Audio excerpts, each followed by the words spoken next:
Thank you, Mr. Chairman, and thanks to my colleague, Senator Gillibrand, for introducing Ms. Criswell. I enjoyed our conversation, and as we talked about, FEMA plays an incredibly important role always, but particularly now, not just with the natural disasters we've recently encountered, but with the work that FEMA is doing along the border as we deal with the influx of unaccompanied kids and others. You've got a lot of experience, 25 years of experience working in emergency management at the state, the local, and even the federal level. I'm glad you had that time with the National Guard in Colorado as well, because you led emergency management units while being deployed in Afghanistan, Iraq, and Qatar. So that experience is very important. The next FEMA administrator will lead more than 21,000 staff, so it's a big management job. Budget is $74 billion, and again, we've got plenty of natural disasters that need to be coordinated. The COVID-19 pandemic has made that more difficult. We just had an historic hurricane season, and then again, what's going on in the southern border, to name some of the important issues. One of the things that I want to focus on today is how every state is different, and how we need to be sure that at the FEMA leadership level, there's an understanding of that.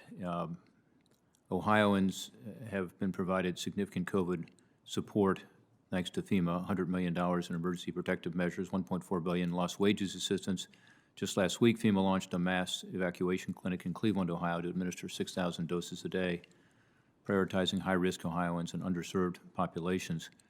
So again, FEMA is playing a big role that some are not aware of, even with regard to COVID-19 vaccinations. The tragic attacks that we have seen at synagogues and other places of worship over the past decade, which have increased, have led FEMA to play a bigger role in what's called the Nonprofit Security Grant Program. Senator Peters and I have spent a lot of time working on this and increased the funding, but also just managed to pass an authorization for another 5 years. This is an area where, as you know from our conversation, I have a strong interest, and my hope is that this Nonprofit Security Grant Program is something that you will focus on personally to ensure that the appropriated funding continues to be there for these purposes. There's a lot of demand, sadly, right now for this, but also to be sure that the appropriated funding comes with increased responsibility for guarding against fraud or waste, or certainly use of abuse of taxpayer funds. So, Commissioner Criswell, I look forward to hearing what you will do to address these issues, should you be confirmed. I appreciate your willingness to serve again at a time when our country is facing some of these unprecedented challenges, and I look forward to the discussion today regarding your thoughts on the role FEMA can play in response. Thank you, Mr. Chairman. I appreciate allowing me to give the opening statement.